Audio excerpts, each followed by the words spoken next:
அருட்தொண்டு. தொண்டுன்னா என்னங்க? தொண்டுன்னா நாமெல்லாம் என்னங்க சொல்வோம்? உடல், பொருள், ஆவி அனைத்தையுமே பிறருக்காக அர்ப்பணித்து வாழ்றதுதான் சொல்லுவோம்.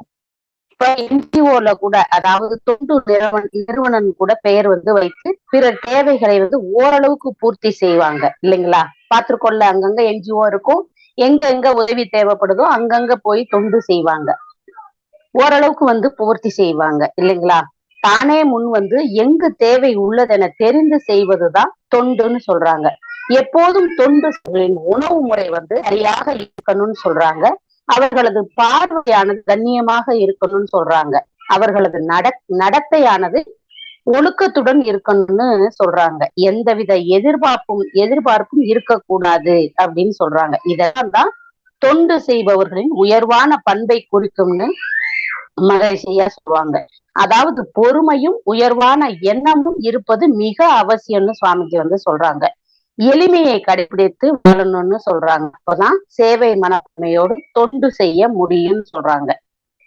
மதர் தெரசா அம்மா செய்யறதை எல்லாமே நம்ம நிறைய கேள்விப்பட்டிருப்போம் இல்லைங்களா? அவங்க செய்யற தொண்டு அனைத்துமே அருட்தொண்டு. அதாவது அருள் பிளஸ் தொண்டு, அருட்தொண்டு. தன்னை அர்ப்பணித்து கொண்டு பிறர் நலனுக்காக மட்டுமே அவங்க வாழ்ந்தாங்க இல்லைங்களா? இறை அனுபவம் மிக்கவர்கள் அப்படின்னு சொல்லுவாங்க இவங்களை எல்லாம். எதை பற்றியும் அஞ்ச மாட்டாங்க. அதாவது பொறுமையை மட்டுமே ஆயுதமாக கொண்டு தொண்டு செய்பவர்கள் இவர்கள் எல்லாமே. அந்த அன்னை தன்னுடைய சுகத்தை எல்லாமே இழந்தாங்க. ஆனா ஒருபோதுமே தன்னுடைய சுயத்தை இழக்காது அருட்தொண்டு செஞ்சாங்க இல்லைங்களா? எந்த இடத்துலயுமே தன்னோட சுயத்தை அவங்க இழக்கவே இல்லை. இறைவன் கருணை அனைத்துமே அவங்க கிட்ட இருந்துச்சு இல்லைங்களா? நமது சுவாமிஜி கிட்டேயும் அந்த இது இருந்திருக்கணும். அதனால்தான் கொண்டு வந்த வினையை தொண்டு செய்து குறைன்னு தீருன்னு சொல்லுவாங்க. எப்போதுமே நீ கொண்டு வந்த வினையை தொண்டு செஞ்சு தீர்த்துக்கங்கன்னு சொல்லுவாங்க.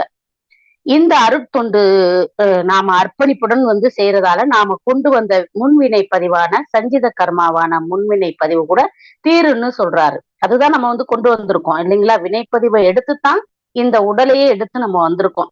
இதை விட உயர்ந்தது ஏதாவது இருக்குமா சொல்லுங்க? நமக்கு கிடைத்த குரு நாம செய்த புண்ணியம்னு சொல்லுவாங்க. அதாவது உங்களுடைய வினைகளை என்னிடம் விட்டுடுங்கன்னு சொல்றாரு. நீங்க தூய்மை அடைந்து இங்கிருந்து நீங்க தூய்மை அடைய நான் உதவுறேன்னு சொல்றாரு. இன்று எனக்கு ஒரு உதவின்னு நம்ம கஷ்டம்னு போய் எங்கேயாவது நம்ம போய் நிக்க முடியுதா? யாராவது கொடுத்து உதவி செய்யறாங்களா?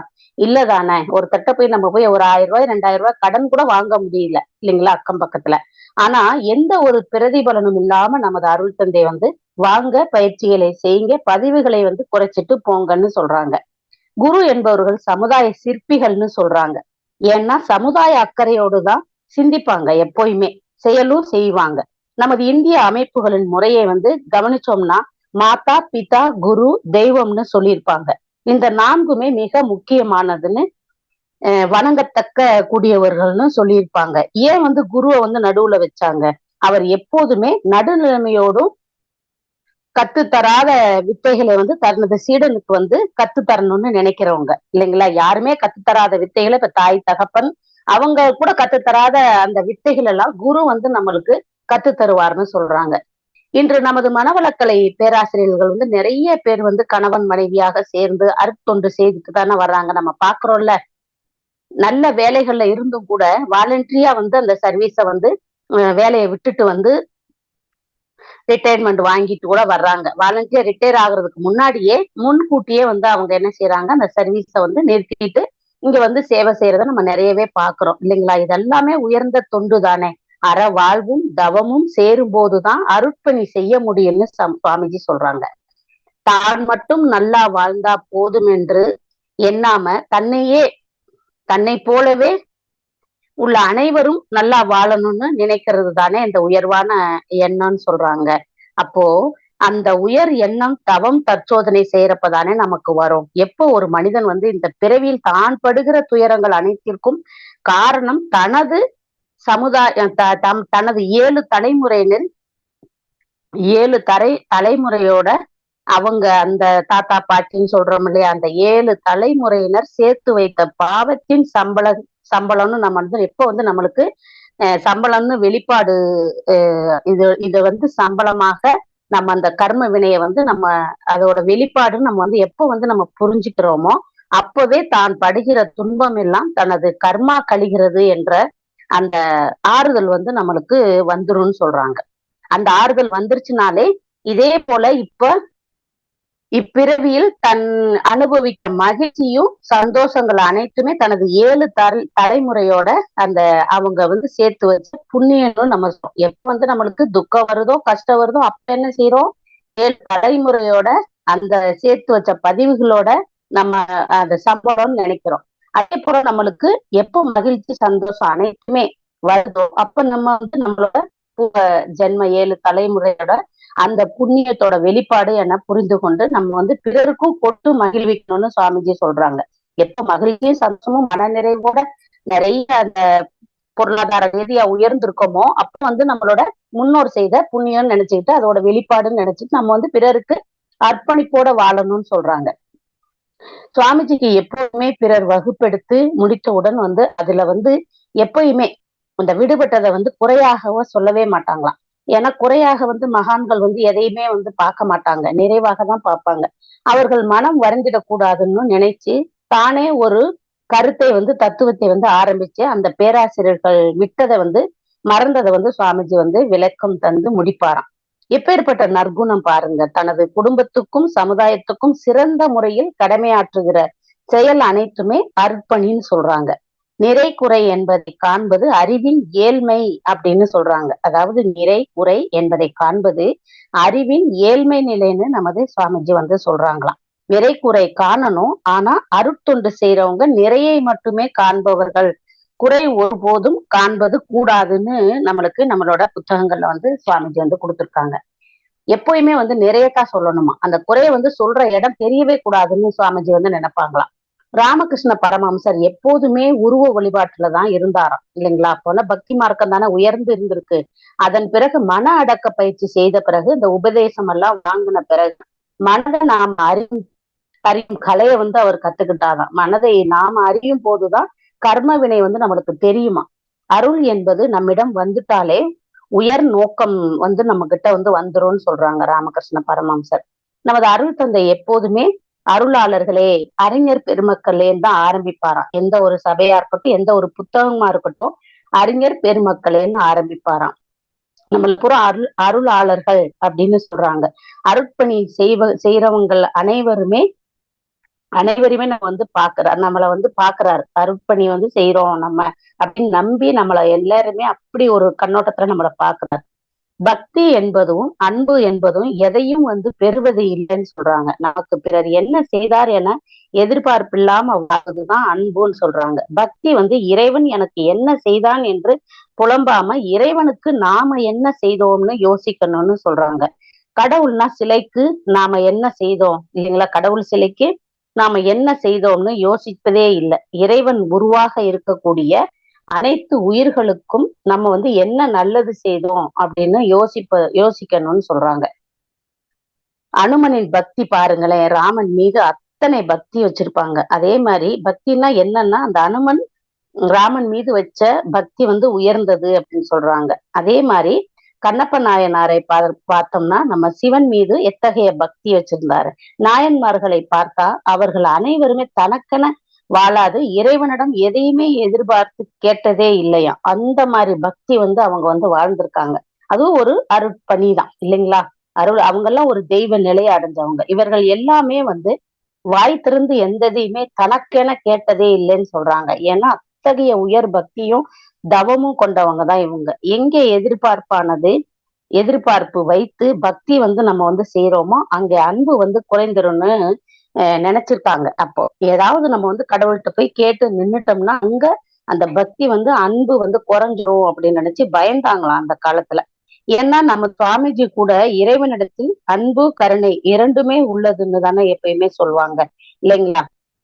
இப்ப அன்பு கருணை கொண்ட இறைவனுக்கு யாருக்கு என்ன தேவை என்பதும் கர்ம வினைகளுக்கு கர்ம வினைகளும் அவங்களுக்கு வந்து தெரியும். இவங்களுக்கு எப்போ வந்து எந்த வினை வந்து போய் சேரணும் அப்படிங்கிறதுமே தெரியும்னு சொல்றாங்க. எப்ப எதை தரணும்னு தெரியும். இப்படி வந்து பக்தி வழியாக பற்றற்று அந்த பற்றற்று வாழ்ந்தவர்களும் நிறைய அந்த பக்தி மார்க்கத்துல வந்து நம்ம வந்து நிறைய பேரை வந்து உதாரணம் சொல்லிக்கிட்டே போகலாம். இறைவனை அடைய முக்தி பெற பிறப்பற்ற நிலைக்கு செல்ல விரும்பினாங்க இவங்க எல்லாமே. மனதை செம்மைப்படுத்தினாங்க. அவங்க எப்பயுமே வந்து மனதை செம்மையாக பயன்படுத்துபவர்கள் தான் ஞானின்னு சொல்றாங்க. மனதினால் பயன்படுத்தப்பட்டால் அஞ்ஞானின்னு சொல்றாங்க. மனதினால வந்து மனசு போற திசையில நம்ம போய்கிட்டே இருந்தோம்னா அவங்க வந்து அஞ்ஞானி, அதாவது மனிதன் சொல்றாங்க. பக்தி வழி, ஞான வழி என்னும் 2 வழிகளில் குண்டலினி யோகமானது நமக்கு ஞான வாழ்வை வந்து விளக்கி வழி நடத்தி நம்மளுக்கு செல்றதாகுதுன்னு சொல்றாங்க. எப்போதும் பக்தி வழியை புறக்கணிக்க கூடாதுன்னு நமது அருள் தந்தை வந்து சொல்லுவாங்க. பக்தி தான் நம்மை வந்து பக்குவப்படுத்தும் வழின்னு சொல்றாங்க. ஞானம் என்பது பழம் போன்றது. ஞானம் என்பது முழுமை பெற்ற தெளிவுன்னு முழுமை பெற்ற நெறின்னு சொல்லுவாரு நம்மளோட சுவாமிஜி. அதாவது காயை போன்றதுதான் பக்தின்னு சொல்றாங்க. அப்ப காயின்றி பழம் வருமா? அதனால வந்து அதன் பக்தியின்றி ஞானமும் இல்லை. எனவே வாழ்வின் சிறப்புக்கு 2 நிலைகளையும் வந்து நமக்கு போற்றி நமது கடமைகளை வந்து சரியாக ஆற்றி வாழ்வதே அர்ப்பணின்னு சுவாமிஜி சொல்றாங்க.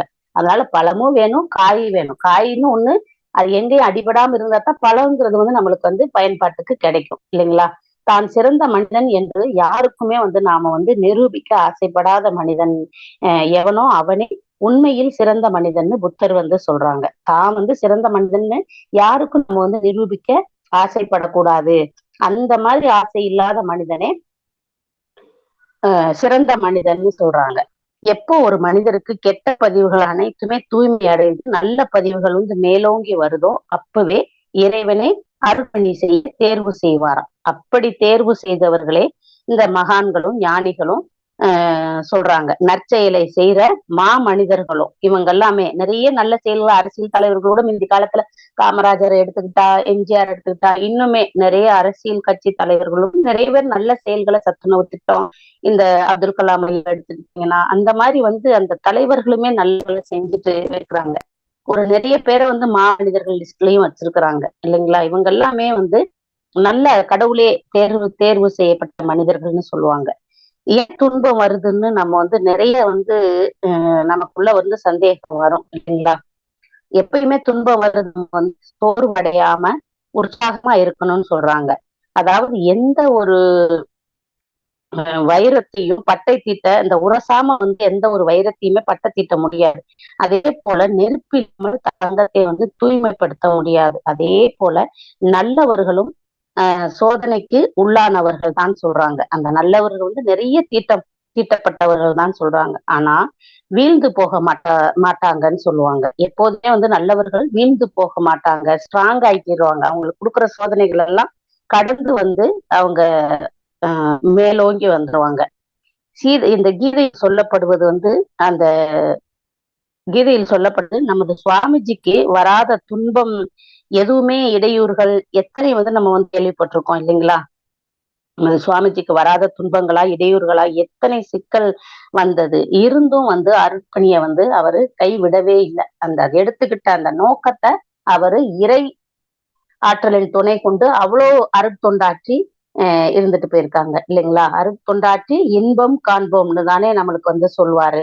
ஒரு ஒருவர் செய்த நன்மை தீமைக்கு ஏற்பவும் அதற்குண்டான அந்த பலாபலன்களையும் அனுபவித்தே வந்து ஆக வேண்டும்னு சொல்றாங்க. அதுதான் கர்மான்னு சொல்றாங்க இல்லைங்களா? அதுதான் கர்மா தியரியானதுன்னு சொல்றாங்க.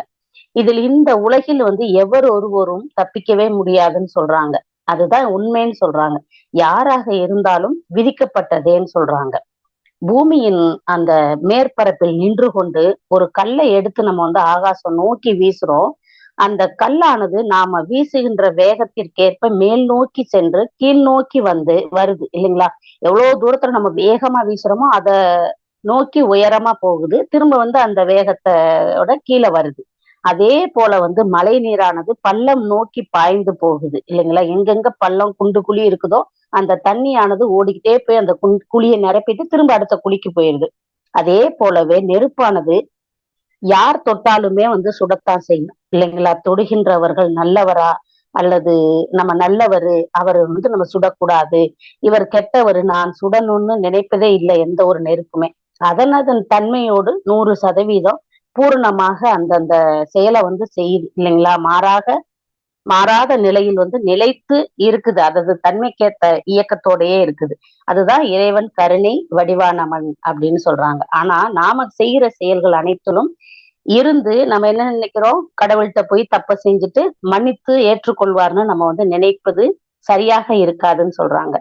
நமது மரணம் கூட வந்து ஆரோக்கிய மரணமாக இருக்கணும்னு மகான்கள் வந்து சொல்றாங்க. மரணத்தை தீர்மானிப்பது கூட கர்ம வினைதான்னு சொல்றாங்க. அதாவது அருட்தொண்டாற்றி வருகிறவர்கள் அனைவருக்குமே ஆரோக்கிய மரணம் தான் ஏற்படும்னு சொல்றாங்க. உயிர் கூட பிரியும் போது கேட்டுட்டு தான் பிரியுமா. அந்த மரணம் வருவது முதையே தெரிஞ்சிருமா, முன்கூட்டியே தெரிஞ்சிருமா. நமது கர்ம வினை குறையத்தானே நாம ஒவ்வொருவரும் இந்த ஆன்மீக சத்சங்கத்துல நம்ம வந்து இணையிறோம் இல்லைங்களா? ஒவ்வொரு நாளுமே நாம வந்து டெய்லி குளிக்கிறது போல ஒவ்வொரு நாளும் இந்த ஆன்மீக சத்சங்கத்தை நம்ம வந்து கேட்டுட்டு இணைஞ்சு நல்லதையே கேட்கிறோம் இல்லைங்களா? நல்லதையே பார்க்கிறோம், நல்லதையே பேசுகிறோம். அப்போ ஒவ்வொரு நாளும் குளித்து நாம வந்து உடலை தூய்மை செய்யறது போல அந்த அகத்தாய்வும் உடற்பயிற்சியும் தவமும் செய்யறப்ப காயக்கல்பமும் செய்யறப்ப ஒவ்வொரு நாளுமே நாம வந்து தூய்மை ஆயிக்கிட்டே வர்றோம். அதாவது காயக்கல்பம் செய்யும் போது நீண்ட ஆயுளோட நம்ம வந்து வாழ்றோம் இல்லைங்களா?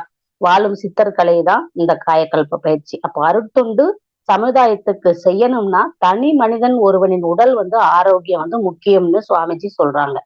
உடல் உயிர் மனம் இம்மூன்றும் சரியாக இருந்தாதான் நம்ம தொண்டு செய்யவே முடியும்னு சொல்றாங்க. உயிரினங்களில் மனித பிறப்பு என்பது மிகவும் சிறப்புடையதுன்னு சொல்றாங்க. உருவ அமைப்பிலும் சரி, அறிவின் உயர்விலும் சரி, மற்ற எல்லா உயிர்களையும் விட மனிதனானவன் உயர்ந்தவன்னு சுவாமிஜி வந்து சொல்றாங்க. ஏன்னா மற்ற உயிரினங்களை விட மனித பிறப்புக்கு நிறைய பொறுப்பு வந்து இருக்குதுன்னு சொல்றாங்க.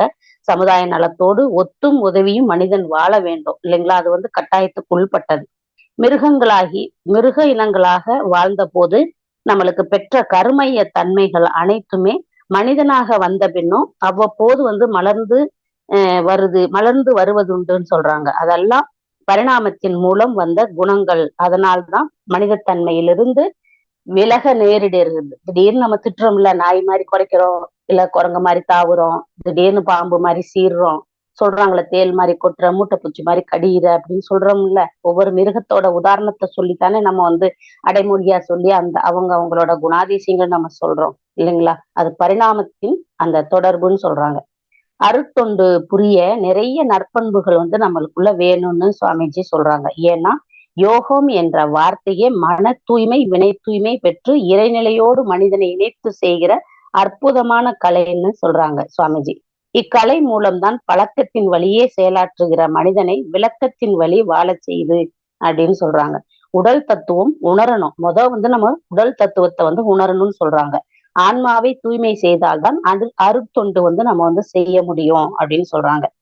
மகரிஷி ஐயா வந்து சமுதாய அருட்தொண்டு செய்யறதுக்கு அவருடைய மனைவி லோகாம்பாள் அம்மாவும் அவருடைய பொறுமையும் தெய்வீக பண்பும் தான் காரணமாக இருந்திருக்கு இல்லைங்களா? அது மறுக்க முடியாத உண்மைதானே. இருவரின் கருமையமும் வினைப்பதிவில்லாத தூய ஆத்மாவாக இருந்திருக்கு. ஒரு மகானுக்கு மனைவின்னா எத்தகைய உயர்ந்த கருமைய தூய்மையாக அந்த இருந்திருக்கணும் இல்லைங்களா? அற வாழ்வும் தவ தவ அந்த தவ வலிமையும் தானே இந்த காரணமாக இருந்திருக்கணும். மகரிஷி ஐயாவின் தாயாரும் சரி தந்தையும் சரி அருட்தொண்டு புரிந்தவர்கள் தான் நம்ம கேள்விப்பட்டிருக்கோம்ல. வீட்டிலும் சமுதாயத்திலும் யார் ஒருவர் சரியான அந்த பேலன்ஸ்ல வந்து தொண்டும் கடமையும் செய்யறாங்களோ அவர்களே ஆன்மீக உயர்வை வந்து அடைவார்கள்னு சுவாமிஜி சொல்றாங்க. தன்னை அறிந்த தத்துவ ஞானிகள் முன்னை வினையின் முடிச்சை அவிழ்ப்பார்கள், பின்னை வினையை பிடித்து பிசைவார்கள், சென்னியில் வைத்த சிவன் அருளாலே அப்படின்னு அந்த துரியதவத்தை பார்த்து ஒரு சித்தர் வந்து பாடியிருப்பாங்க. அப்போ தன்னுடைய வினைகளை வந்து அறிந்து வச்சிருக்கவங்கதான் அந்த ஞானிகள்னு சொல்றாங்க. தன்னையும் தனது வினைகளையும் அறிந்தவர்களே குருவானவர்களும். அப்பேற்பட்ட அந்த அருளே வடிவமானவர் தான் நமது ஆசானம். அப்போ நாம ரொம்ப வந்து புண்ணியம் வந்து செய்ததாலதான் ஒரு நல்ல குருவை வந்து நம்ம வந்து பெற்றிருக்கிறோம் இல்லைங்களா? விடா பயிற்சிகளை வந்து செய்தாலே அவருக்கு செய்கிற நன்றி கடன்னு சொல்றோம். மனிதன் வந்து நல்ல எண்ணத்தோடும் நல்ல முயற்சியோடும் ஒரு அடி எடுத்து வைத்தாலே இறைவன் வந்து 10 அடி எடுத்து வைப்பான்ங்கிறது பெரியவங்களோட அந்த வாக்கியம், பழமொழி சொல்லுவாங்க இல்லைங்களா? அப்ப எப்போதுமே வந்து நாம விழிப்பு நிலையோடு இருந்து அறச்செயலையே செய்ய நம்ம முயற்சி செஞ்சோம்னா அறிவுதான் இந்த உலகம் முழுவதும் அன்பு ஊற்றாக நிறைந்து இயங்கி கொண்டிருக்கிறதுன்னு சுவாமிஜி சொல்லுவாங்க இல்லையா. அப்போ வந்து அறிவுதான் அந்த அன்பு ஊற்றாக இருக்குது. அப்ப அந்த அன்பு ஊற்றுக்கு காரணம் எது? அறிவுதான். அதனாலதான் வந்து அந்த மகரிஷியோட பாட்டுல கூட பாத்தீங்கன்னா, அன்பர்களே வாரீர் அறிவின் இருப்பிடம் அறிந்து இன்பமுற அன்பர்களே வாரீர்ன்னு நம்மள அன்போட வந்து அழைச்சிருப்பாங்க இல்லைங்களா. அருட்தொண்டு புரியணும்னா முதல்ல வந்து நம்ம ஐவகை கடமைகள் வந்து அவசியம்னு சுவாமிஜி சொல்றாங்க. அதாவது தான், குடும்பம், சுற்றம், ஊரார், பின்னர் உலகம்னு விரிந்து பறந்து அந்த பரந்த மனப்பான்மையை பணம் பரந்த மனப்பான்மை வந்து முதல்ல வந்து நம்மளுக்கு இருக்கணும்னு சொல்றாங்க. அதாவது தான்கு தன்னுடைய உடல் தானே, இந்த உடல் என்னும் கோயில் தானே ஆன்மாவானது குடியிருக்கும் இடம். அந்த உடல்ல தான் வந்து நம்மளுக்கு ஆன்மா வந்து குடியிருக்குதுன்னு சொல்றாங்க. அப்ப உடல் நலம் நமது பயிற்சி செய்யறதால மட்டும்தான் நம்மளுக்கு உடல் வந்து ஆரோக்கியமா இருக்கும் இல்லைங்களா. அடுத்து வந்து தன்னை நம்பி வந்த மனைவி, பிள்ளைகள் வந்து தன்னோட உடல் நலம் முக்கியம். அதுக்கு பயிற்சி செய்யறோம். அதுக்கப்புறம் தன்னை நம்பி வந்த மனைவி, பிள்ளைகள், நமது பெற்றோர் இவர்களின் நலம். மூன்றாவது இந்த நம்மளுக்கு உறவினரும் சுற்றத்தாரும் அவங்களும் நல்லா இருக்கணும்னு சொல்றது. நாலாவது சமுதாயம். இங்கிருந்துதான் நம்ம வந்து அனைத்தையுமே பெறுறோம் இல்லைங்களா. திரும்ப வந்து நாம பெற்ற கடனை திருப்பி செலுத்துவது. பின்னர் உலகம், அதாவது உலக அமைதி பெறவும் உலக மக்கள் நலனுக்காகவும் நம்ம வந்து வையகத்தை வாழ்த்துவது. அப்போ ஒரு மனிதன் தொண்டாற்றுறதற்கு தொண்டுக்கு போவதற்கு முன்பு இத்தனை பேரையுமே வந்து நம்ம வந்து காத்து வரணும். இதில் நிதானமும் பொறுமையும் வந்து பொறுப்பும் இருந்தால்தான் இந்த மன அமைதியோடு மன நிறைவோடு நம்ம வந்து அருட்தொண்டுக்கு போக முடியும். நம்ம உடலும் மனதும் அதற்கு துணை புரியும். பின்னர் குடும்ப உறுப்பினர்களின் நலன் பாதிக்காம பார்த்துக்கணும் அப்படின்னு சொல்றாங்க. அவர்களுக்கு வேண்டியதை வேண்டியவாறு செய்து தரணும்னு சொல்றாங்க. இதுதான் முக்கியம்னு சுவாமிஜி வந்து சொல்றாங்க. எங்குமே வந்து குடும்ப கடமையை விட்டுட்டு வந்து அவரு இந்த மன்றங்கள்ல வந்து பயிற்சி செய்யுங்க, தொண்டு செய்யுங்கன்னு எந்த இடத்துலயுமே அவர் வந்து சொன்னதே கிடையாது. ஆசான் குடும்பம் முக்கியம், குடும்ப அமைதியும் முக்கியம். அப்பதான் தொண்டு வந்து சிறப்புடன் வந்து நம்ம அமைதியா செய்ய முடியும்னு சொல்றாங்க. பிறப்பு என்பதே இறப்பை நோக்கிய பயணம்னு சொல்லுவாங்க. அப்ப ஏன் வந்து இந்த பிறப்புன்னு நம்ம வந்து யோசனை வருதுதானே எல்லாருக்குமே. வினைப்பதிவு என்பது தொடர்ந்து வருவதாலதான் பிறப்பும் வந்து நம்மளுக்கு தொடர்ந்து வந்துகிட்டே இருக்கு. அதனை போக்கவே நம்ம மனவளக்கலை பயிற்சிகள் நம்மளுக்கு வந்து நிறைய வந்து சாமிஜி கொடுத்திருக்காரு. நாள்தோறும் வந்து நம்ம பயிற்சிகளை செய்வோம். நிஷ்காமிய கர்மாவான எந்த ஒரு பிரதிபலனும் இல்லாம செயல்கள் வந்து செய்பவர்கள் தான் அருட்தொண்டு செய்யறவங்க. அதுவே உண்மையான அருட்தொண்டுன்னு சொல்றாங்க. அதாவது காமிய கர்மாவான ஒன்றை எதிர்பார்த்து செய்யறது இல்லை அந்த அருட்தொண்டு. எந்த ஒன்றை வந்து நாம எந்த ஒன்றை அனைத்து உயிர்களிலும் வந்து நீக்கமர நிறைந்த இறைவனை வந்து நம்ம பாக்குறோமோ அங்கேயே நம்மளுக்கு அருள் தொண்டு நம்மளுக்கு தொடர்ந்துருச்சுன்னு அர்த்தம். அனைத்தையுமே விருப்பு வெறுப்பற்ற நிலையில் வந்து வாழ்றவங்கதான் அருட்தொண்டு வந்து செய்ய முடியும்னு சொல்றாங்க. அப்போ நாம விருப்பு வெறுப்பற்ற நிலையிலிருந்து சினம், கவலை, பேராசை எண்ணம் வந்து சரியா இருக்கணும். இந்த அருட்தொண்டு செய்யறவங்களுக்கு இந்த பண்பு தான் அருட்தொண்டு புரியவும் நம்மளுக்கு முக்தி அடையவும் உதவும்னு சொல்றாங்க. உடல் உழைப்பாலோ பொருளாலோ நமது அறிவாலோ பிறருக்கு உதவுவது கூட அருட்தொண்டுதான் சொல்றாங்க. நாம கத்துக்கிட்ட அந்த பயிற்சிகளை வந்து பிறருக்கும் அளித்து உதவுறது கூட தொண்டுதான் இல்லைங்களா. ஒரு 10 பேரை வந்து நமது பயிற்சிக்கு கொண்டு வரும்போது அந்த குடும்ப உறுப்பினர்களின் மன அமைதியும் நம்மளுக்கு அவங்களுக்கு சேர்ந்தே வந்துருது. அந்த அந்த குடும்பத்தை வந்து நம்ம வந்து வாழ வழி செய்யறோம் இல்லைங்களா. கர்மயோக நெறிப்படி சரியாக வாழ்ந்தாலே போதும்னு சுவாமிஜி சொல்றாங்க. மதங்கள் மனிதனை நெறிப்படுத்திய காலத்தில் மனிதனை அறிவில் உயர்த்தி நெறிப்படுத்தியவர் தான் நம்மளோட சுவாமிஜி. ஆன்மீக பாதையை வந்து தனக்கெனவும் மனிதன் அறிவில் தெளிவு பெறவும் பயிற்சிகளை வந்து தான் செஞ்சு நமக்கும் வந்து அளித்தவரே நமது மகரிஷி ஐயா இல்லைங்களா. அவர் காட்டிய வழிகளை வந்து நாமும் பின்பற்றி அருட்தொண்டாற்றி வாழ்வோம். வேதாத்ரி என்ற சொல்லுக்கு அறிவு மலைன்னு அர்த்தம்னு சொல்லுவாங்க. அவர் தந்த அந்த ஞானத்தை வைத்து அறிவில் உயர்வோம், பிறரையும் உயர்த்துவோம். நமது சுவாமிஜி சொல்லுவாங்க, நமது நாட்டில் வந்து முன்னேற ஒண்ணு பசிதான் உள்ளதுன்னு சொல்லுவாங்க. 3 பசிதான் உள்ளதுன்னு சொல்றாங்க. நமது நாட்டில் வந்து முன்னேற்றத்திற்கு தடையா இருக்கிறது வந்து 3 பசிதான் சொல்லுவாங்க. அது வந்து முதல் வந்து உடல் பசி, அறிவு பசி, அருள் பசி. 3யும் சரியான நேரத்துல வந்து தந்தாலே அருட்தொண்டு புரிய எல்லா மனிதர்களுமே தயாராகி விடுவாங்க அப்படின்னு சொல்லுவாங்க.